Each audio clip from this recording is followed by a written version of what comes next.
ನಮಸ್ತೆ ಸ್ನೇಹಿತರೆ, ನಾವು ಷೇರು ಮಾರುಕಟ್ಟೆಯಲ್ಲಿ ಅದರಲ್ಲೂ ಬ್ಯಾಂಕಿಂಗ್ ಸೆಕ್ಟರ್ನಲ್ಲಿ ಉತ್ತಮ ಲಾಭದಾಯಕದಂತಹ ಒಳ್ಳೆಯ ಸ್ಟಾಕ್ಸ್ಗಳನ್ನು ಆರಿಸುವುದಕ್ಕೆ ಬಹಳನೇ ಪ್ರಾಮುಖ್ಯತೆ ನೀಡಬೇಕು. ಅದರಲ್ಲೂ ಎಷ್ಟೊಂದು ಬ್ಯಾಂಕುಗಳಿವೆ. ಅವುಗಳಲ್ಲಿ ನಾವು ಒಂದು ಬ್ಯಾಂಕನ್ನು ಸೆಲೆಕ್ಟ್ ಮಾಡಬೇಕು ಅಂದರೆ ಅದರಲ್ಲಿ ಹೂಡಿಕೆ ಮಾಡಬೇಕಾದ್ರೆ ಅದು ಉತ್ತಮವಾಗಿದೆಯೇ, ಭವಿಷ್ಯದಲ್ಲಿ ನಾವು ದೀರ್ಘಾವಧಿಗೆ ಹೂಡಿಕೆ ಮಾಡಿದ ಪಕ್ಷದಲ್ಲಿ ಉತ್ತಮ ಲಾಭ ಗಳಿಸಿಕೊಡುವುದೇ ಎಂಬುದನ್ನು ತಿಳಿದುಕೊಳ್ಳಲು ನಾವು ಫಂಡಮೆಂಟಲ್ ಅನಾಲಿಸಿಸ್ ಮಾಡುವುದು ಅಷ್ಟೇ ಮುಖ್ಯ. ಈ ಅನಾಲಿಸಿಸ್ ಅನ್ನೋದು ಬ್ರಹ್ಮವಿದ್ಯೆ ಏನೂ ಅಲ್ಲ. ನೀವು ಕಾಮರ್ಸ್ ಬ್ಯಾಕ್ಗ್ರೌಂಡ್ ಗೊತ್ತಿಲ್ಲದಿದ್ದರೂ ಪರವಾಗಿಲ್ಲ, ಸುಲಭವಾಗಿ ನಾವು ಹೇಳುವಂಥದ್ದನ್ನು ಗಮನವಿಟ್ಟು ನೋಡಿದ್ರೆ ನೀವು ಎಕ್ಸ್ಪರ್ಟ್ ರೀತಿಯಲ್ಲಿ ಷೇರುಗಳನ್ನು ಆಯ್ಕೆ ಮಾಡಬಹುದು. ನಾವು ಬ್ಯಾಂಕಿಂಗ್ ಸೆಕ್ಟರ್ನಲ್ಲಿ ಹೂಡಿಕೆ ಮಾಡುವ ಮುನ್ನ ಈ ಅಂಶಗಳನ್ನು ಗಮನಿಸಿದರಾಯಿತು. ಅದು ಯಾವ ರೀತಿ ಇದೆ ಎಂಬುದು ನಿಮಗೆ ಬಹು ಬೇಗ ಅರ್ಥವಾಗುತ್ತದೆ. ಈ ಅಂಶಗಳು ಪಾಸಿಟಿವ್ ಆಗಿ ಪ್ರತಿ ಕ್ವಾರ್ಟರ್ ಆನ್ ಕ್ವಾರ್ಟರ್ ಮತ್ತು ಇಯರ್ ಆನ್ ಇಯರ್ ಇನ್ಕ್ರೀಸ್ ಆಗ್ತಾ ಇರಬೇಕು.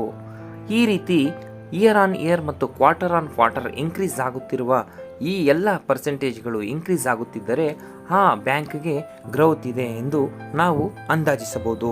ಅವುಗಳೆಂದರೆ ಡಿಪಾಸಿಟ್ಸ್, ಇನ್ನು ಎರಡನೆಯದು ಅಡ್ವಾನ್ಸಸ್, ಮೂರನೇದಾಗಿ ಕಾಸಾ ಅಂದರೆ ಕರೆಂಟ್ ಅಕೌಂಟ್, ಸೇವಿಂಗ್ಸ್ ಅಕೌಂಟ್ಸ್ ಎಂದು, ಇನ್ನು NII ಅಂದರೆ ನೆಟ್ ಇಂಟ್ರೆಸ್ಟ್ ಇನ್ಕಮ್ ಎಂದು, ಇನ್ನು NIM ಎಂದರೆ ನೆಟ್ ಇಂಟ್ರೆಸ್ಟ್ ಮಾರ್ಜಿನ್ ಮತ್ತು ಕೊನೆಯದಾಗಿ CAR ಅಂದರೆ ಕ್ಯಾಪಿಟಲ್ ಅಡಿಕ್ವೆನ್ಸಿ ರೇಷಿಯೋ. ಇದಷ್ಟೇ ಅಲ್ಲದೆ ಇನ್ನು ಕೆಲವು ಅಂಶಗಳನ್ನು ನೆಗೆಟಿವ್ ಆಗಿ ನಾವು ಗಣನೆಗೆ ತೆಗೆದುಕೊಳ್ಳಬೇಕು. ಅಂದರೆ ಇವುಗಳು ಪ್ರತಿ ಕ್ವಾರ್ಟರ್ ಆನ್ ಕ್ವಾರ್ಟರ್ ಮತ್ತು ಇಯರ್ ಆನ್ ಇಯರ್ ಡಿಕ್ರೀಸ್ ಆಗುತ್ತಿರಬೇಕು. ಅವುಗಳೆಂದರೆ COF ಅಂದರೆ ಕಾಸ್ಟ್ ಆಫ್ ಫಂಡ್ಸ್ ಮತ್ತು ಈ NPA ಅಂದರೆ ನಾನ್ ಪರ್ಫಾರ್ಮಿಂಗ್ ಅಸೆಟ್ಸ್. ಬನ್ನಿ ಇವುಗಳ ಬಗ್ಗೆ ಒಂದೊಂದಾಗೆ ನಾವು ತಿಳಿದುಕೊಳ್ಳೋಣ. ನೀವು ಪ್ರಥಮ ಬಾರಿಗೆ ನಮ್ಮ ಚಾನಲನ್ನು ವೀಕ್ಷಿಸುತ್ತಿದ್ದರೆ ದಯಮಾಡಿ ಸಬ್ಸ್ಕ್ರೈಬ್ ಮಾಡಿ. ಒಂದು ವೇಳೆ ಈ ವಿಡಿಯೋ ನಿಮಗೆ ಇಷ್ಟ ಆದರೆ ಒಂದು ಲೈಕ್ ನೀಡಿ. ಬ್ಯಾಂಕಿನ ಬಿಸ್ನೆಸ್ ಮಾಡ್ಯೂಲ್ ಹೇಗಿರುತ್ತದೆಂದರೆ, ಬ್ಯಾಂಕುಗಳಿಗೆ ಡಿಪಾಸಿಟ್ ರೂಪದಲ್ಲಿ ಹಣ ಬರುತ್ತಿರುತ್ತದೆ. ಈ ಡಿಪಾಸಿಟ್ಗಳಲ್ಲಿ ಅನೇಕ ವಿಧಗಳಿವೆ. Savings account, current account, fixed account, recurring deposit ಇನ್ನು ಇತ್ಯಾದಿ. ಇವುಗಳ ರೂಪದಲ್ಲಿ ಬ್ಯಾಂಕುಗಳಿಗೆ ಹಣ ಬರುತ್ತಿರುತ್ತವೆ. ಅದೇ ರೀತಿ ಬ್ಯಾಂಕಿನವರು ಅವರ ಡಿಪಾಸಿಟ್ಸ್ ಮೇಲೆ ಬಡ್ಡಿಯನ್ನು ಸಹ ನೀಡುತ್ತಾರೆ. ಈಗ ಡಿಪಾಸಿಟ್ಸ್ ಮಾಡಿದ ಹಣದಲ್ಲಿ ಯಾರಿಗೆ ಹಣದ ಅವಶ್ಯಕತೆ ಇರುವಂಥವರು ಬ್ಯಾಂಕಿನಲ್ಲಿ ಅರ್ಜಿ ಸಲ್ಲಿಸುತ್ತಾರೋ ಅವರ ಅರ್ಹತೆ ಮೇರೆಗೆ ಬ್ಯಾಂಕ್ ಅಡ್ವಾನ್ಸ್ಗಳನ್ನು ಅಂದರೆ ಸಾಲ ನೀಡುತ್ತಾರೆ. ಬ್ಯಾಂಕ್ ನೀಡಿದ ಸಾಲಕ್ಕೆ ಸಮಯಕ್ಕೆ ಬಡ್ಡಿಯನ್ನು ಸಹ ಸ್ವೀಕರಿಸುತ್ತಾರೆ. ಬ್ಯಾಂಕುಗಳು ಯಾವಾಗಲೂ ಡಿಪಾಸಿಟ್ಸ್ಗಳಿಗೆ ನೀಡುವ ಬಡ್ಡಿಗಿಂತ ಸಾಲ ಕೊಟ್ಟವರಿಂದ ಹೆಚ್ಚು ಬಡ್ಡಿಯನ್ನು ಸ್ವೀಕರಿಸುತ್ತಾರೆ. ಉದಾಹರಣೆಗೆ ನೀವು 100 ರೂಪಾಯಿನ ಬ್ಯಾಂಕಿನಲ್ಲಿ ಡಿಪಾಸಿಟ್ ಮಾಡಿದರೆ ಅದಕ್ಕೆ ಕೇವಲ 3-4% ಬಡ್ಡಿಯನ್ನು ಮಾತ್ರ ನೀಡುತ್ತಾರೆ. ಅದೇ ಬ್ಯಾಂಕ್ 100 ರೂಪಾಯಿ ಸಾಲವನ್ನು ನೀಡಿದರೆ ಅದಕ್ಕೆ 10-15% ಬಡ್ಡಿ ದರವನ್ನು ಸ್ವೀಕರಿಸುತ್ತಾರೆ. ಬ್ಯಾಂಕಿನವರು ಕೊಡುವ ಬಡ್ಡಿಯನ್ನು ಮತ್ತು ಸ್ವೀಕರಿಸಿದ ಬಡ್ಡಿಯನ್ನು ಇವೆರಡರ ವ್ಯತ್ಯಾಸವನ್ನು ನಾವು ಪ್ರಾಫಿಟ್ ಅಥವಾ ಲಾಸ್ ಅಂತ ಕರಿಬೋದು. ಇದು ಯಾವಾಗಲೂ ಪ್ರಾಫಿಟ್ನಲ್ಲೇ ಇರುತ್ತವೆ. ಬ್ಯಾಂಕುಗಳು ಕೇವಲ ಇಂಟ್ರೆಸ್ಟ್ ಒಂದೇ ಪ್ರಾಫಿಟ್ ಆಗಿ ಗಣನೆಗೆ ತೆಗೆದುಕೊಳ್ಳಲ್ಲ. ಇದರ ಜೊತೆಗೆ ಬ್ಯಾಂಕುಗಳು ಕ್ರೆಡಿಟ್ ಕಾರ್ಡ್ ಸೇವೆ, ಇನ್ಶೂರೆನ್ಸ್ ಸೇವೆ, ಲೋನ್ ಪ್ರೊಸೆಸಿಂಗ್ ಚಾರ್ಜಸ್, ಹಾಗೆ commission, mutual fund business, brokerage business ಇನ್ನು ಅನೇಕ ಬಿಸ್ನೆಸ್ಗಳನ್ನು ಬ್ಯಾಂಕ್ಗಳು ಮಾಡಿ ಇನ್ಕಮನ್ನು ಜನರೇಟ್ ಮಾಡುತ್ತವೆ. ಯಾವುದೇ ಬ್ಯಾಂಕಿನ ಫಂಡಮೆಂಟಲ್ ಅನಾಲಿಸಿಸ್ ಮಾಡಬೇಕಂದ್ರೆ ಮೊದಲು ಗೂಗಲ್ನಲ್ಲಿ ನಾವು ಇಚ್ಛಿಸುವಂತಹ ಬ್ಯಾಂಕಿನ ಹೆಸರನ್ನು ಟೈಪ್ ಮಾಡಿ ಇನ್ವೆಸ್ಟರ್ಸ್ ಪ್ರೆಸೆಂಟೇಷನ್ ಎಂದು ಟೈಪ್ ಮಾಡಿ. ನಿಮಗೆ ಮೊದಲು ಕಾಣಿಸುವಂಥ ರಿಸಲ್ಟ್ಸ್ನಲ್ಲಿ ಆ ಮಾಹಿತಿ ಕಾಣಿಸುತ್ತದೆ.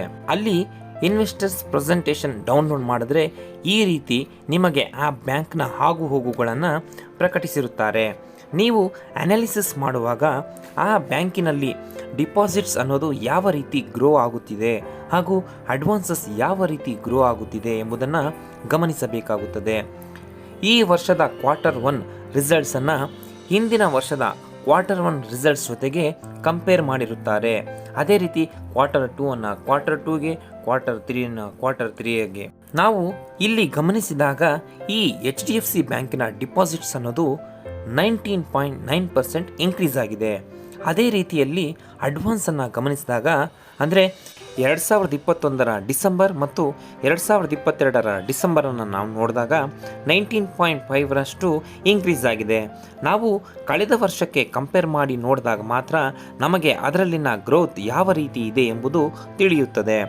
ಡಿಪಾಸಿಟ್ಸ್ ಹೆಚ್ಚಾದರೆ ಬ್ಯಾಂಕಿಗೆ ದುಡ್ಡಿನ ಹರಿವು ಹೆಚ್ಚಾಗುತ್ತದೆ, ಅಂದರೆ ಲಿಕ್ವಿಡಿಟಿ ಹೆಚ್ಚಾಗುತ್ತದೆ ಮತ್ತು ಡಿಪಾಸಿಟ್ಸ್ ಮೇಲೆ ಬಡ್ಡಿಯನ್ನು ಸಹಿತ ನೀಡಬೇಕಾಗುತ್ತದೆ. ಇದು ಬ್ಯಾಂಕಿನ ಮೇಲೆ ಜನಕ್ಕೆ ವಿಶ್ವಾಸದ ಹಾದಿಯಾಗಿರುತ್ತದೆ.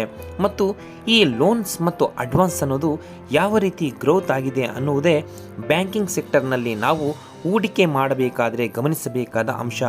ಯಾಕಂದರೆ ಕೊಟ್ಟ ಸಾಲಕ್ಕೆ ಬಡ್ಡಿ ಬಂದರೆ ತಾನೇ ಬ್ಯಾಂಕ್ ಬೆಳವಣಿಗೆ ಆಗಲು ಸಾಧ್ಯ. ಇನ್ನು ಕಾಸಾ ರೇಷಿಯೋ. ಕಾಸಾ ಅಂದರೆ ಕರೆಂಟ್ ಅಕೌಂಟ್ ಮತ್ತು ಸೇವಿಂಗ್ಸ್ ಅಕೌಂಟ್ನ ಪರ್ಸೆಂಟೇಜ್ಗಳು. ಬ್ಯಾಂಕಿಗೆ ಬರುವ ಎಲ್ಲ ಡಿಪಾಸಿಟ್ಸ್ಗಳಲ್ಲಿ ಅಂದರೆ fixed deposit, term deposit, recurring deposit, ಇನ್ನು ಇತರೆ ಡಿಪಾಸಿಟ್ಸ್ಗಳಿಂದ ಈ ಕರೆಂಟ್ ಅಕೌಂಟ್ ಮತ್ತು ಸೇವಿಂಗ್ಸ್ ಅಕೌಂಟ್ಗಳಿಗೆ ನೀಡುವಂಥ ಬಡ್ಡಿ ಬಹಳ ಕಡಿಮೆ ದರದಾಗಿರುತ್ತದೆ. ಇನ್ನು ಕರೆಂಟ್ ಅಕೌಂಟ್ನಲ್ಲಿ ಯಾವುದೇ ಬಡ್ಡಿಯನ್ನು ಸಹಿತ ನೀಡುವುದಿಲ್ಲ. ಇಲ್ಲಿ ಓವರಾಲ್ ಡಿಪಾಸಿಟ್ಸ್ ಅನ್ನೋದು 100% ಅಂತ ತೆಗೆದುಕೊಂಡ್ರೆ ಈ ಕಾಸಾ ಪರ್ಸೆಂಟೇಜ್ ಎಷ್ಟಿದೆ ಎಂಬುದು ಮುಖ್ಯವಾಗುತ್ತದೆ. ಉದಾಹರಣೆಗೆ ನಾವು ಕರೆಂಟ್ ಅಕೌಂಟ್ನಿಂದ ಬರುವಂಥ ಡಿಪಾಸಿಟ್ಸ್ 15 ಅಂತ ಇಟ್ಕೊಳ್ಳೋಣ ಮತ್ತು ಸೇವಿಂಗ್ಸ್ ಬ್ಯಾಂಕ್ನಿಂದ ಬರುವಂಥ ಡಿಪಾಸಿಟ್ಸ್ 25 ಇದೆ ಅಂತ ತಿಳ್ಕೊಳ್ಳೋಣ. ಇವೆರಡೂ ಸೇರಿ 40 ಬರುತ್ತದೆ. ಅಲ್ಲಿಗೆ 100% ಡಿಪಾಸಿಟ್ಸ್ನಲ್ಲಿ ಈ ಕಾಸಾ ಅನ್ನೋದು 40 ಹಾಕಿದಾಗ 40% ಬರುತ್ತದೆ. ನಾವು ಇಲ್ಲಿ HDFC ಬ್ಯಾಂಕ್ನ ಕಾಸಾ ಪರ್ಸೆಂಟೇಜ್ ನೋಡಿದಾಗ ಅದು 44% ಇದೆ. ಈ ಕಾಸಾ ಅನ್ನೋದು ಗ್ರೋತ್ ಆಗುತ್ತಿದ್ದರೆ ಉತ್ತಮವಾಗಿರುತ್ತದೆ. ಒಂದು ವೇಳೆ ನಾವು ಎರಡು ಬ್ಯಾಂಕ್ಗಳನ್ನು ಅನಾಲಿಸಿಸ್ ಮಾಡಿ ನೋಡಿದಾಗ ಯಾವ ಬ್ಯಾಂಕ್ನ ಕಾಸಾ ಹೆಚ್ಚಿದೆಯೋ ಅದು ಉತ್ತಮ ಪರ್ಫಾರ್ಮೆನ್ಸ್ ಮಾಡಬಹುದು. NII ಅಂದರೆ ನೆಟ್ ಇಂಟ್ರೆಸ್ಟ್ ಇನ್ಕಮ್ ಅಂದರೆ ಬ್ಯಾಂಕಿಗೆ ಬರುತ್ತಿರುವ ಬಡ್ಡಿ ಮತ್ತು ಬ್ಯಾಂಕ್ ಡಿಪಾಸಿಟರ್ಸ್ಗಳಿಗೆ ನೀಡಿದ ಬಡ್ಡಿ. ಕೊಟ್ಟ ಸಾಲಕ್ಕೆ ಬ್ಯಾಂಕಿನವರು ಬಡ್ಡಿಯನ್ನು ಪಡೆಯುತ್ತಾರೆ. ಅದೇ ರೀತಿ ಬಂದಂತಹ ಡಿಪಾಸಿಟ್ಸ್ ಹಣಕ್ಕೆ ಬಡ್ಡಿಯನ್ನು ನೀಡುತ್ತಿರುತ್ತಾರೆ. ಉದಾಹರಣೆ ನೋಡೋದಾದರೆ ಬ್ಯಾಂಕಿನವರು ನೀಡಿದಂತಹ ಹಣಕ್ಕೆ 100 ರೂಪಾಯಿ ಬಡ್ಡಿ ಬಂದಿದೆ ಎಂದು ಊಹಿಸಿಕೊಳ್ಳಿ. ಹಾಗೆ ಬ್ಯಾಂಕಿನವರು ಡಿಪಾಸಿಟರ್ಸ್ ನೀಡಿದ ಬಡ್ಡಿ 40 ರೂಪಾಯಿ ಎಂದುಕೊಳ್ಳೋಣ. ಆಗ 100 ರೂಪಾಯಿ ಇನ್ಕಮ್ ಆಗುತ್ತದೆ, 40 ರೂಪಾಯಿ ಎಕ್ಸ್ಪೆಂಡಿಚರ್ ಆಗುತ್ತದೆ. ಇವೆರಡನ್ನು ನಾವು ಬ್ಯಾಲೆನ್ಸ್ ಮಾಡಿದಾಗ 60 ರೂಪಾಯಿ ಬರುತ್ತದೆ. ಇದು ಈ ಬ್ಯಾಂಕ್ನ ನೆಟ್ ಇಂಟ್ರೆಸ್ಟ್ ಇನ್ಕಮ್ ಆಗುತ್ತದೆ. ನಾವು ಈ HDFC ಬ್ಯಾಂಕ್ನ ನೋಡಿದಾಗ ಲಾಸ್ಟ್ ಇಯರ್ HDFC ಬ್ಯಾಂಕಿನವರು ಅಪ್ರಾಕ್ಸಿಮೇಟ್ಲಿ 18,443 ಕೋಟಿ ನೆಟ್ ಇಂಟ್ರೆಸ್ಟ್ ಇನ್ಕಮ್ ಸಂಪಾದಿಸಿರುತ್ತಾರೆ. ಅದೇ ರೀತಿ ಈ ವರ್ಷದ ಕ್ವಾರ್ಟರ್ನಲ್ಲಿ ಅಪ್ರಾಕ್ಸಿಮೇಟ್ಲಿ 22,987 ಕೋಟಿ.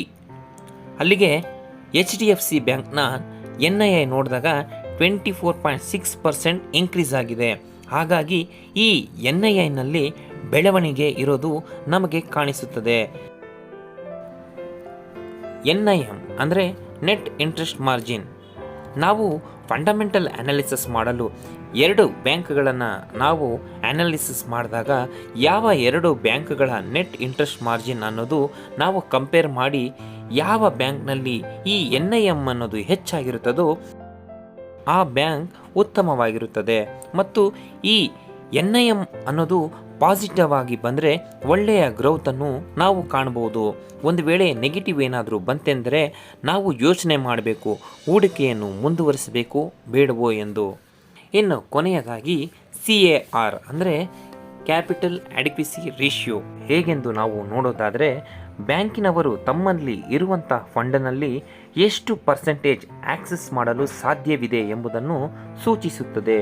ಇಲ್ಲಿ CAR ಪರ್ಸೆಂಟೇಜ್ ಎಷ್ಟು ಹೆಚ್ಚಾಗಿರುತ್ತದೋ ಅಷ್ಟು ಲಿಕ್ವಿಡಿಟಿಯನ್ನು ನಾವು ನೋಡಲು ಸಾಧ್ಯ. ಯಾವ ಎರಡು ಬ್ಯಾಂಕನ್ನು ನಾವು ಫಂಡಮೆಂಟಲ್ ಅನಾಲಿಸಿಸ್ ಮಾಡ್ತೀವೋ ನಾವು ಹೂಡಿಕೆ ಮಾಡುವಂಥ ಬ್ಯಾಂಕ್ನ ಈ ಕ್ಯಾಪಿಟಲ್ ಅಡಿಕ್ವಿಸಿ ರೇಷಿಯೋ ಎಷ್ಟು ಹೆಚ್ಚಿರುತ್ತೋ ಅಂತಹ ಬ್ಯಾಂಕ್ ಷೇರು ಉತ್ತಮವಾಗಿರುತ್ತದೆ. ಇನ್ನು ನಾವು ಈ ಅಂಶಗಳು ನೆಗೆಟಿವ್ ಆದಷ್ಟು ಬ್ಯಾಂಕ್ ಉತ್ತಮ ರೀತಿಯಲ್ಲಿ ಪರ್ಫಾರ್ಮೆನ್ಸ್ ನೀಡುತ್ತದೆ. ಇವುಗಳು ಕ್ವಾರ್ಟರ್ ಆನ್ ಕ್ವಾರ್ಟರ್ ಮತ್ತು ಇಯರ್ ಆನ್ ಇಯರ್ ಡಿಕ್ರೀಸ್ ಆಗ್ತಾ ಬರ್ತಾ ಇದ್ದರೆ ಬ್ಯಾಂಕುಗಳು ಗ್ರೋತ್ ಆಗಲು ಬಹಳಷ್ಟು ಅವಕಾಶಗಳಿರ್ತವೆ ಎಂದು. ಅದರಲ್ಲಿ ಮೊದಲನೆಯದು ಈ ಕಾಸ್ಟ್ ಆಫ್ ಫಂಡ್ಸ್, ಅಂದರೆ ಬ್ಯಾಂಕಿಗೆ ಬರುವ ಟೋಟಲ್ ಡಿಪಾಸಿಟ್ಸ್ ಅಥವಾ ಫಂಡ್ಸ್ಗಳಿಗೆ ಬ್ಯಾಂಕಿನವರು ಎಷ್ಟು ಬಡ್ಡಿಯನ್ನು ನೀಡುತ್ತಿದ್ದಾರೆ. ಇಲ್ಲಿ current account, savings account, time deposit ಮತ್ತು ಇತರೆ ಡಿಪಾಸಿಟ್ಸ್ಗಳೆಲ್ಲವೂ ಆವರೇಜ್ ಮಾಡಿ ನೀಡುವಂತಹ ಬಡ್ಡಿಯ ವೆಚ್ಚದ ಶೇಕಡವಾರು ಇದಾಗಿರುತ್ತದೆ. ಈ ಕಾಸ್ಟ್ ಆಫ್ ಫಂಡ್ಸ್ ಅನ್ನೋದು ಕಡಿಮೆಯಾಗುತ್ತಿದ್ದರೆ ಉತ್ತಮವಾಗಿರುತ್ತದೆ. ಇನ್ನು NPA ಅಂದರೆ ನಾನ್ ಪರ್ಫಾರ್ಮಿಂಗ್ ಅಸೆಟ್ಸ್. ಒಂದು ಬ್ಯಾಂಕ್ ಅನ್ನೋದು ಬೆಳವಣಿಗೆ ಆಗುತ್ತಿದೆ ಅಂದರೆ ಅವುಗಳಿಗೆ ಬರುವ ಇಂಟ್ರೆಸ್ಟ್ನಿಂದಲೇ. ಇಲ್ಲಿ ಇಂಟ್ರೆಸ್ಟ್ ಅನ್ನೋದು ಬ್ಯಾಂಕಿಗೆ ಸಂಬಂಧಪಟ್ಟಂತೆ ಅಸೆಟ್ಸ್ ಆಗಿರುತ್ತದೆ.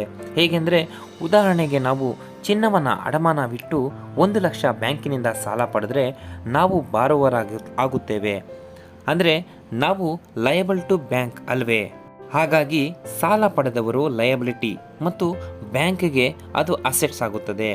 ಯಾವಾಗ ಈ ಲೋನ್ ತೆಗೆದುಕೊಂಡಂತಹ ವ್ಯಕ್ತಿ 90 ದಿನಕ್ಕಿಂತ ಹೆಚ್ಚು ದಿನದಿಂದ ಅವನು ಯಾವುದೇ ರೀತಿಯ ಇಂಟ್ರೆಸ್ಟನ್ನು ಕಟ್ಟದೇ ಇದ್ದರೆ ಅಂತಹ ಸಮಯದಲ್ಲಿ ಆ ಲೋನ್ ಅನ್ನೋದು ನಾನ್ ಪರ್ಫಾರ್ಮಿಂಗ್ ಅಸೆಟ್ಸ್ ಆಗುತ್ತದೆ. ಒಂದು ವೇಳೆ ಬಡ್ಡಿಯನ್ನು ಸರಿಯಾದ ಸಮಯಕ್ಕೆ ಕಟ್ಟಿದ್ದೇ ಆದರೆ ಅದು ಪರ್ಫಾರ್ಮಿಂಗ್ ಅಸೆಟ್ಸ್ ಆಗಿರುತ್ತದೆ. ನಾವು ಫಂಡಮೆಂಟಲ್ ಅನಾಲಿಸಿಸ್ ಮಾಡಲು ಈ NPA ಅನ್ನು ನೋಡಬೇಕಾಗುತ್ತದೆ. ಪ್ರತಿ ಕ್ವಾರ್ಟರ್ ಆನ್ ಕ್ವಾರ್ಟರ್ ಮತ್ತು ಇಯರ್ ಆನ್ ಇಯರ್ನಲ್ಲಿ ಈ NPA ಅನ್ನೋದು ಕಡಿಮೆಯಾಗುತ್ತಿರಬೇಕು. ಆಗ ಬ್ಯಾಂಕ್ ಉತ್ತಮವಾಗಿ ಕಾರ್ಯನಿರ್ವಹಿಸುತ್ತಿದೆ ಎಂದು ನಮಗೆ ತಿಳಿಯುತ್ತದೆ. ಇದಷ್ಟೇ ಅಲ್ಲದೆ ನಾವು ಬ್ಯಾಂಕ್ನ ಪ್ರಾವಿಷನ್ಸ್ ಏನಾದರೂ ಮಾಡಿದಾರಾ, ಇನ್ನು ರೈಟ್ ಆಫ್ ಏನಾದರೂ ಮಾಡ್ತಾ ಇದ್ದಾರಾ, ಇವುಗಳನ್ನೆಲ್ಲ ಗಣನೆಗೆ ತೆಗೆದುಕೊಳ್ಳಬೇಕು. ಇದಷ್ಟೇ ಅಲ್ಲದೆ ಫಂಡಮೆಂಟಲ್ ಅನಾಲಿಸಿಸ್ನ ಮುಖ್ಯ ಭಾಗವಾದಂತಹ PE ರೇಷಿಯೋ, PB ರೇಷಿಯೋ ಇವುಗಳನ್ನೆಲ್ಲ ನಾವು ಗಣನೆಗೆ ತೆಗೆದುಕೊಂಡು ಈ ಬ್ಯಾಂಕ್ಗಳಲ್ಲಿ ನಾವು ಹೂಡಿಕೆ ಮಾಡಬೇಕು ಅಥವಾ ಬೇಡವೋ ಅಥವಾ ಮುಂದುವರಿಸಬೇಕು ಎಂಬುದೆಲ್ಲ ನಮಗೆ ತಿಳಿಯುತ್ತದೆ. ಸ್ನೇಹಿತರೆ, ಷೇರು ಮಾರುಕಟ್ಟೆಯ ಬಗ್ಗೆ ಹೆಚ್ಚಿನ ಮಾಹಿತಿಯನ್ನು ತಿಳಿದುಕೊಳ್ಳಲು ನಮ್ಮ ಶೇರ್ ಫ್ಯಾಕ್ಟ್ ಯೂಟ್ಯೂಬ್ ಚಾನಲನ್ನು ಸಬ್ಸ್ಕ್ರೈಬ್ ಮಾಡಿ. ನಿಮಗೆ ಈ ವಿಡಿಯೋ ಇಷ್ಟ ಆದರೆ ಒಂದು ಲೈಕ್ ನೀಡಿ. ಧನ್ಯವಾದಗಳು.